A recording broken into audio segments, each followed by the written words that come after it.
Welcome back, everyone, to another episode of Sisto Says, powered by Design 2147, a New York City building and code and expediting firm. Today, I have Vince Prezioso here, who is with the Corcoran Group.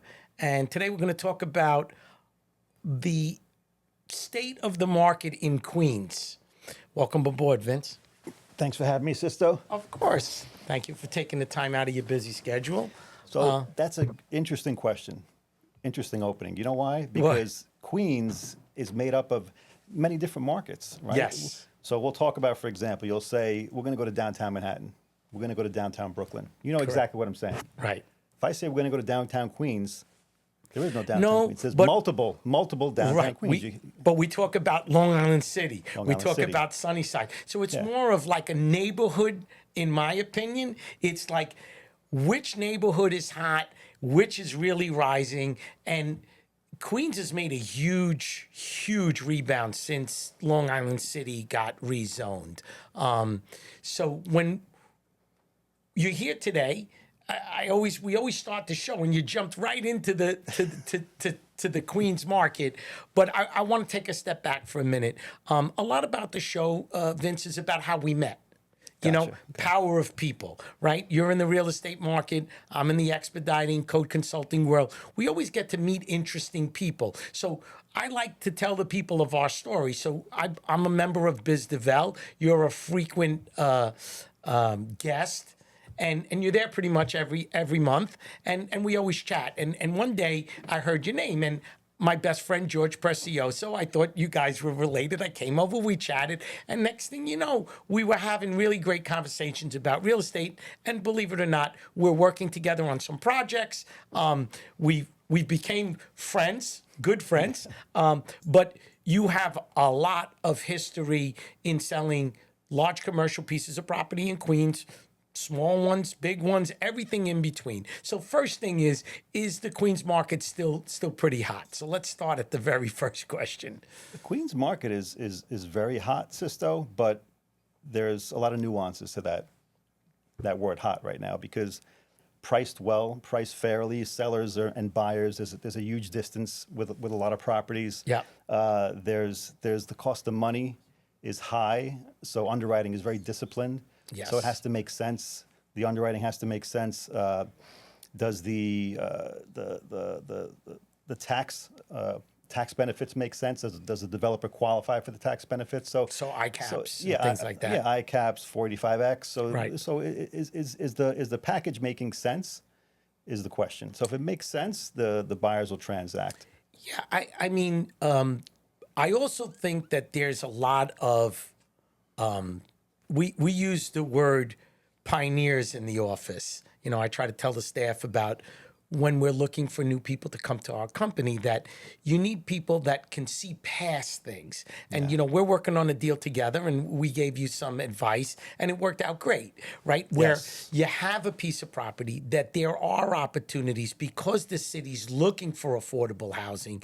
Can you think outside the box and put a team together to take a piece of property and make it more valuable? And I think that's really where a broker surrounded by a good team gets an edge, because then you can underwrite it. You can find partners in banking that want to subsidize the project versus, well, you know what, this one's kind of borderline. Should we give them the money? Shouldn't we? You know, so tell us a little bit about that, because I think there's creativity that's helping the Queens market with the City of Yes, 45X, ICAPs, and things like that. Well, that's great you said that, Sisto, because the project we're working on happens to be a very complex piece of property. Yes. Besides issues with debt, there's issues of different zoning.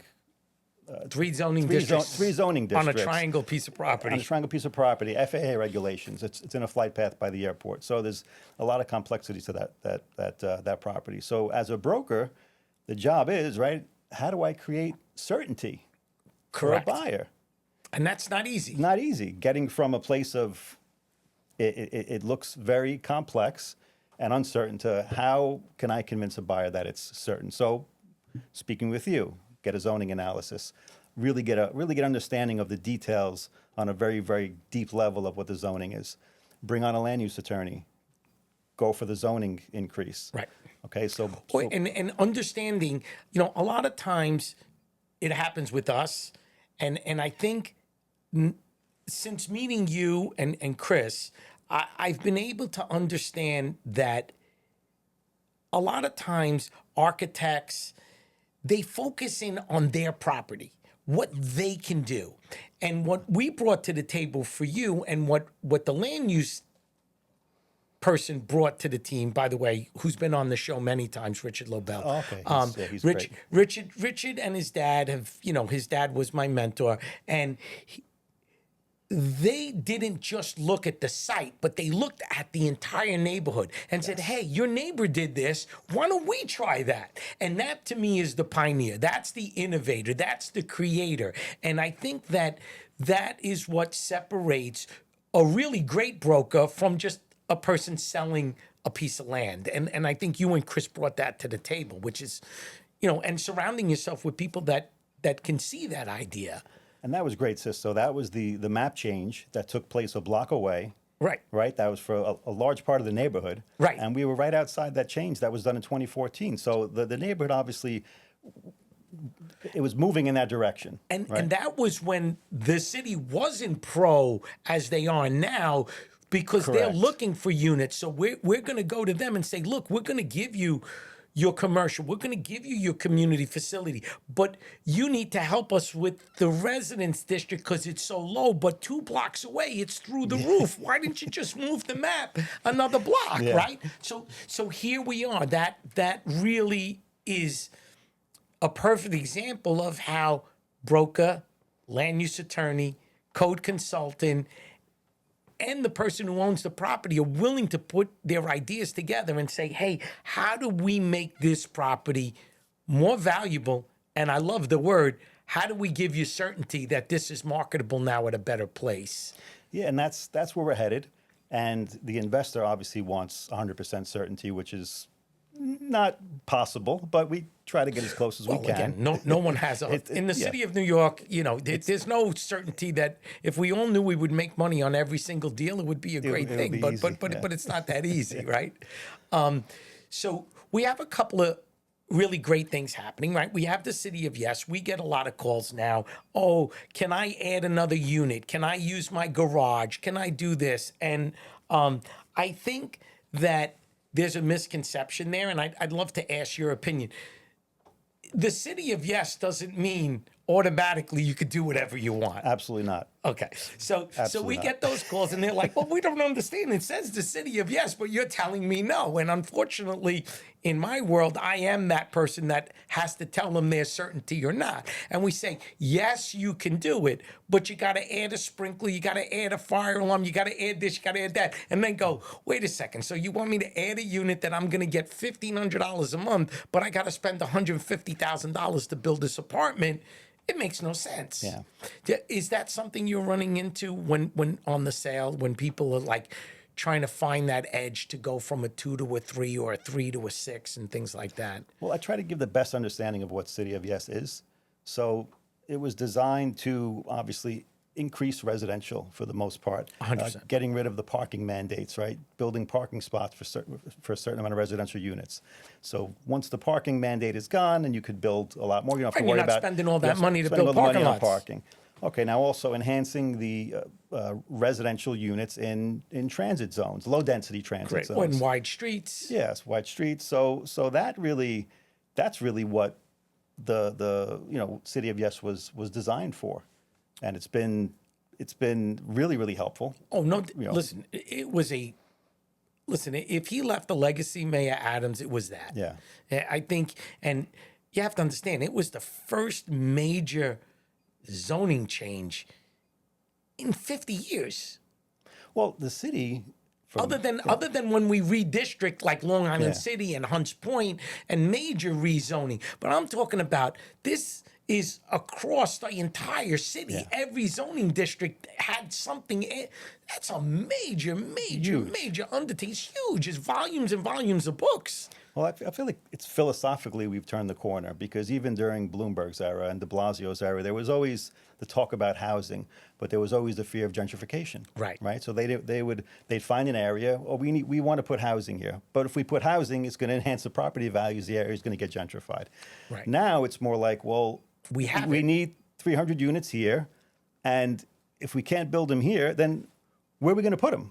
Right. So now it's more of a direct Spread focus on housing and approving more lenient in terms of zoning applications to approve applications. Well, and that's why they're, for map changes, that used to be, sometimes I used to call Sheldon and say, Sheldon, we want to do a map change. He goes, Sisto, tell your client not even to waste their money. The city's not going to give it to you. And he was so honest about it. He didn't take a retainer and go down this path. He knew that the city was against it because he knew the community board wasn't looking for that. Today, when you call Richard and you ask him about it, he goes, oh, that community board, they're on board. They've already done these map changes. So you're in the right spot and you have the right, it's politically motivated, which gives it more certainty. I love it. Yeah. I love it. That's my new word today. Certainty, right? And we feel comfortable telling our client that. So, but there is some downside, right, to a lot of what's happening right now. And one of the fears that I have, because I've been around for 40 years, unfortunately, is I've seen this before where the rents for stabilized stay the same. Insurance goes up. Oil goes up, interest rates are up. Developers, landlords have bought buildings. I'm not talking about all the big conglomerates that own thousands. I'm talking about the smaller, real estate person who owns 20 buildings, 10, 6 families, bought them at a good price, got a great loan rate. Their 10-year, 15-year mortgage is coming up. And there's rumblings from a lot of people, including yourself, to quote you, that we're going to see a lot of foreclosures come to the front. Well, Sister, the HSTPA, the Tenant Protection Act, passed in 2019, got rid of all the vacancy increases. I mean, it got rid of Correct. So basically, if you bought a rent-stabilized building pre-2019 as an investor, you underwrote it based on deregulation. Right. So now you have a note maturing. You paid $14 million. The building's worth $9 million, Right. or $7 million. So you want to refinance, you can't. Now there's no rental increases either with stabilized buildings. Expenses went up. So there's a huge problem out here right now. Huge problem. And part of that, we spoke a little bit about it off the air before, which was for the longest time, most of the real estate in New York, other than new investors, they were selling a property and taking their profits or losses and moving them into another building. At some point, if you're going to keep moving losses, they're not going to buy real estate anymore. They're going to take that money, put it in a 1031 fund, and when it matures, Exactly. and they're out. So that is going to create an enormous amount of inventory and no buyers. So, the next couple of years, especially in Queens, where we have an abundance amount of these smaller buildings from 4 units to 30 units versus Manhattan or Brooklyn, you're going to have a lot of these buildings that they're capped out and they can't refinance them. They're going to have to put money in to refinance it because the bank's going to say, we're not going to give you $9 million now. It's only worth $9 million. You're going to get $7 million, but you paid $14 million for it. Yeah, but what owner can fill that gap? Nobody. That's the problem. Exactly. With cash, with a building that's been underwater for 10 years. So who do you think is going to glob up these buildings?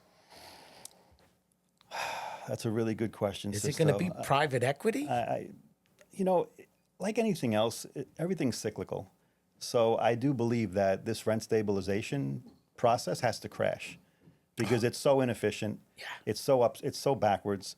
It has to crash, just like any process has to crash. And that's what people are already saying that you'll depending on which side you listen to, because I read both sides to get an opinion. And there's the landlord side saying, so how do you want me to comply with local law 97 when I can't raise the rent? How do you want me to give you a green roof if you don't make me raise the rent? How do I maintain my building when oil is at an all-time high, because of, different reasons? Insurance goes up 8-10%, but the rent stays the same. How many years can I keep carrying it until I can't make the repairs anymore, and I'm just going to give the building back to the bank? And we know already that the banks don't want to be in the real estate business. No.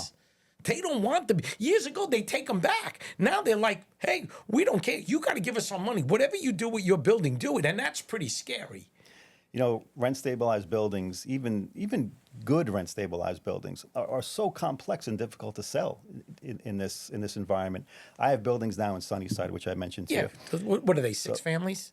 Two semi-attached 10 families in Sunnyside. So 20 units. Yeah, 20 units, 12 free market, 5. And you'd say that's not so bad. 12 out of 20 isn't bad. It's over 50%, but it's still. It's actually very good, but there's a huge caveat to it. So all the investors who are interested in buying these properties, they want IAI paperwork from 20 years ago. They want canceled checks if you replace the kitchen in 2005. They want to see the payment. They want all the documents, very specific. They want to trace the process of the unit going from stabilization out of stabilization. So that when they buy it, someone doesn't contest it, and then they'll nothing. revert back. They have nothing. So Yes. that's the way. So for you to take that on, there's an additional cost and certainty. creating certainty. So love it. I've been in a battle right now with these buildings to create certainty for a few different investors I'm dealing with. Fortunately, the owners, they're pretty good. They have a lot of their documentation. It's in a garage and multiple bins. They have to sift through it, Right. and it's a lot of work. But creating that certainty that this unit has evolved from stabilization through apartment improvements, through vacancy increases. And it's all documented with HPD and The housing and all that. HCR evolved over the 2011 threshold was the legal rent crosses 2000. The 2011 threshold was when the legal rent crosses $2,000. So we have units that are documented that were, the rent was $1,700 in 2009, and there was a vacancy, and the increase was 20%. So you'll never really prove 100%. That's really difficult. But you have enough. But you're a lawyer basically making your case, showing how these have evolved through stabilization. And it's interesting that you bring that up. So I'm going to give you an example. I introduced you to a dear friend of mine, Greg Parado, and his family. They own great guys. They own a nice piece of property in Douglaston, right by the train station. You could walk and go to Manhattan, parking lot in the front, because parking's a problem there. But they were never really real estate people. Yeah. They were owner-operated, Yep. the commercial part, because they're in the same business as us, and engineering, and they rented their apartments. But they didn't want headaches, so they always found good tenants, low rent, that didn't give them a problem because they really weren't in the real estate world. Well, lo and behold, they came to you, and they're probably going to be ready to sell their building, and they don't understand that the building's not worth the value. And the reason why is because their rents weren't high enough. My dad did the same thing. Oh, I got a nice person. They take the garbage out. So, Dad, but the unit's worth $3,000. You're renting it for $1,500. When you go sell it, nobody. So, a lot of times, the things that you do in the history of a building when you're ready to sell it have a lot of impact on the value. Yes. When money is cheap, people will throw it out everywhere. When it gets expensive, it's not so easy to find that cap that you're looking for, that people say, oh, well, it's worth X amount times the rent. Well, if that's the case and you're renting them undervalued, that's all you're going to get. Underwriting has become very disciplined. Very disciplined. Very disciplined. Creating certainties become very difficult. Yeah, and I think before, before we had those mortgage crashes, they just threw money to everybody. You know, and I get frustrated with it because we own multiple pieces of property that literally one of them has no note left. And when we go to refinance, they don't even take that into account. They're like, oh, okay. Yeah. Okay, it's positive, but you could rent it. No, that doesn't count. This doesn't count. What do you make every month? How much do you get in income? Don't tell me about your bonuses. Don't tell me about your other properties. We don't like, well, how does that not matter? But today, and then other people are gonna, you know, the banks have to give it out, but they don't give it out so freely. Well, even the last cycle when money was cheap, right? 2021, 2021, actually 2021, 2022. On the residential side, a lot of those buyers that bought during that time that are selling now, they're selling at a loss. Yes. I mean, you bought at a 3, and now your current buyer has a 6. The math doesn't pencil out. No, no. And my kids got caught up in that. Yeah. You know, they bought a house and then they wanted to move back. When they came to move back, interest rates were so cheap. They sold their house, literally took a small loss on it, and then they had to get into a house here at a much higher interest rate. And then they went to the family and they borrowed it privately at 4% so that they could move back. But if not, they could never do it because the interest rates were over 6.5. Over 6, yeah, 6.5. You know, so here we are, July, summertime in Brooklyn, sitting in our studio, and tell us what you think the fall is going to happen. You know, what do you know? I know you got some big deals happening. Is the inventory growing for your firm? Is there more people trying to sell, or are there more people trying to buy, or is it 50-50? You know, Sisto, right now, land is hot. And land is hot, I believe, because of what's happening in the city, the demand for housing, the political environment. Developers in good areas are looking for that property they could build on, get it for a good number, get a tax benefit. Right. So land right now is still, land is hot. Land is hot. So any kind of vacant property, anything that has a small building on it. Small building. I mean, recently I closed on a property in Flushing, 8,000 square foot property in a great neighborhood. It was the only large lot available, and it's not even that large, but for Flushing, it's large. 2-family knockdown. Yeah. Sold for almost $3 million. Yeah. You know, they're going to put 3 families on it. Perfect. So right by Casino Park. Yeah. Over there. Great neighborhood. So inventory is, you know, the market is it's volatile, it's schizophrenic, it's got all kinds of crazy things going on. Yeah, but I think all real estate's always that way. It is, but you have a tale of so many different markets. So you have, you have right now, you have the multifamily market in Queens. It's always, not always, but it's hot for the most part. It goes from warm to hot. Everybody's looking for the 3-family. The 3-family, the 4-family, anything Right. free market.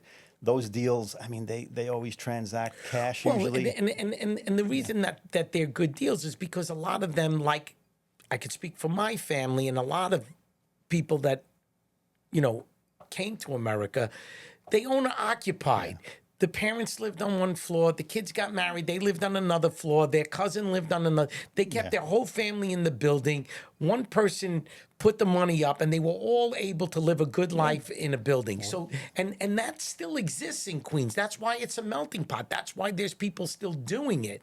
Unlike Manhattan, where they're buying them and they're, you know, completely different market. So I always believe that the Queens market, the 2, 3, 4, 6 families, especially if they're free market, anything free market. It's amazing. Yeah. And they've gone up. Free market's gone up consistently throughout the years. I mean, I've been in Astoria 10 years.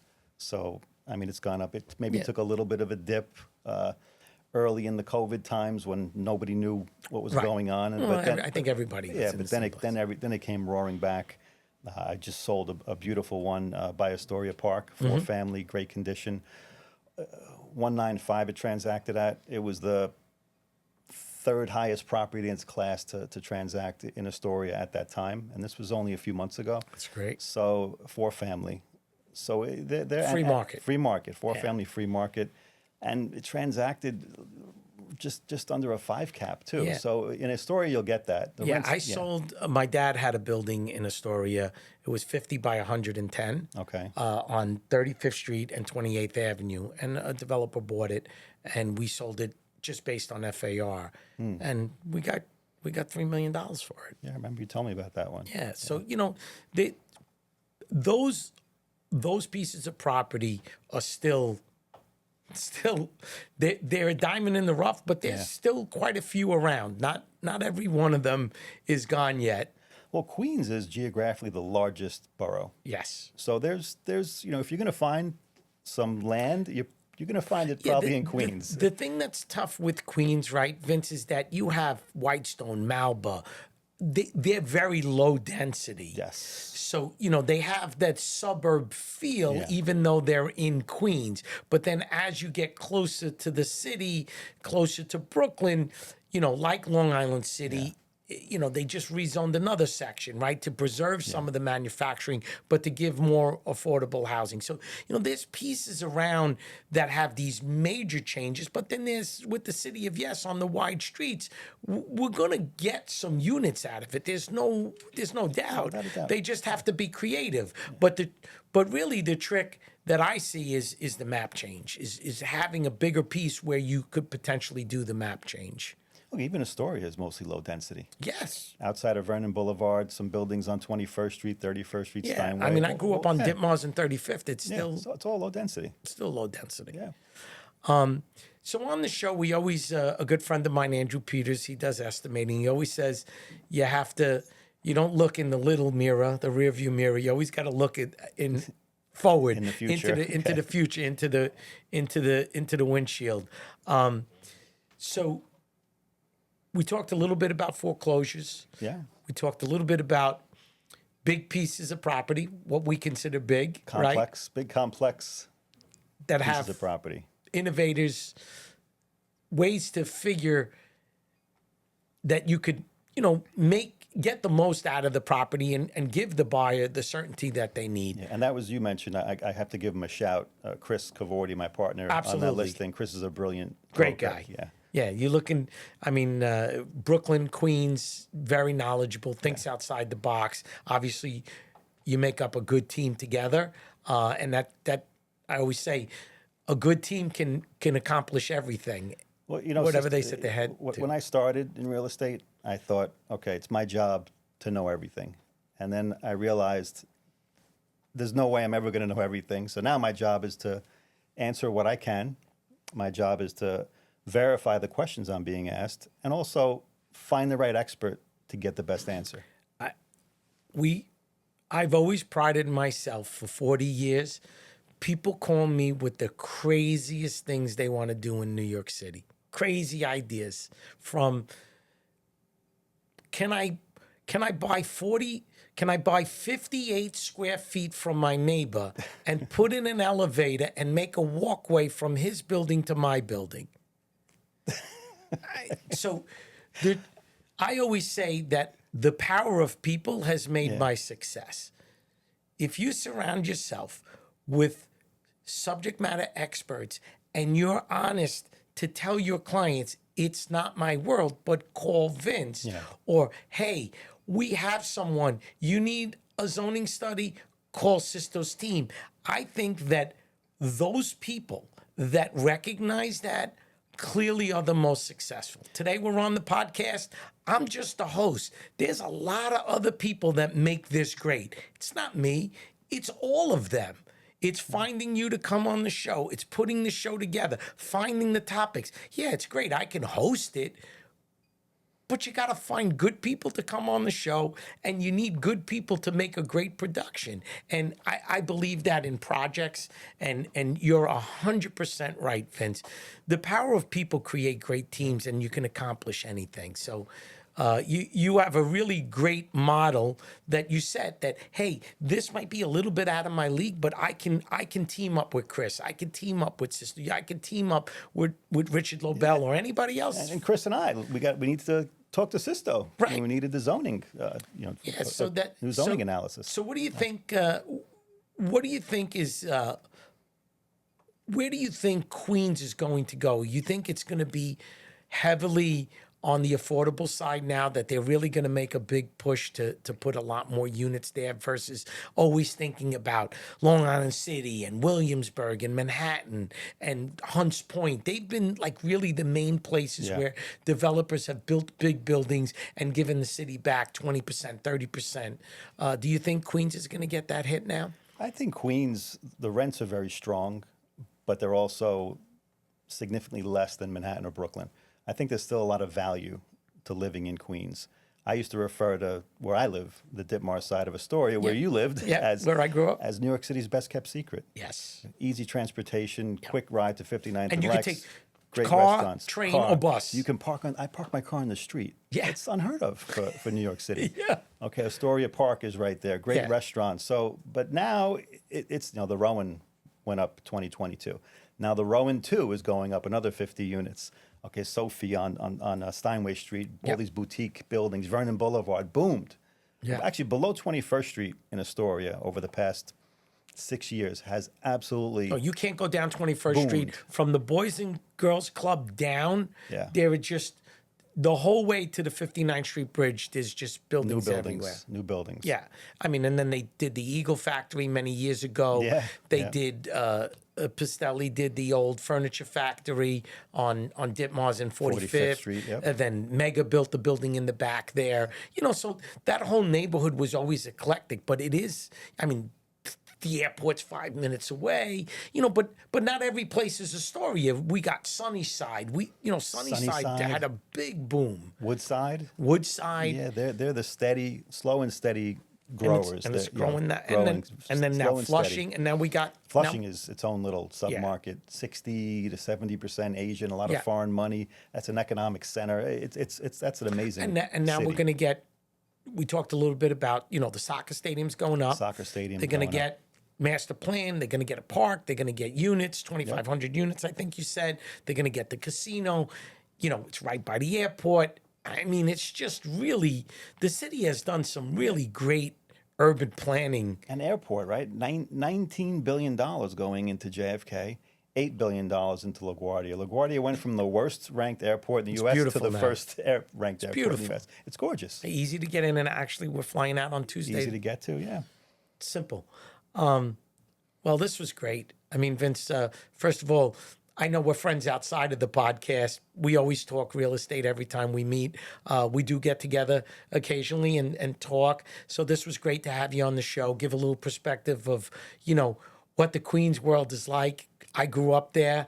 It's dear to my heart. Astoria has always been a place I still go back to. But you gave us a little bit of insight today about what the market's going to be like. And we're going to have you back next July, and we're going to see if some of these predictions you made true. came true. And if not, you're going to say it's the schizophrenic world of real estate. Pleasure. Sisto, thank you. You're welcome.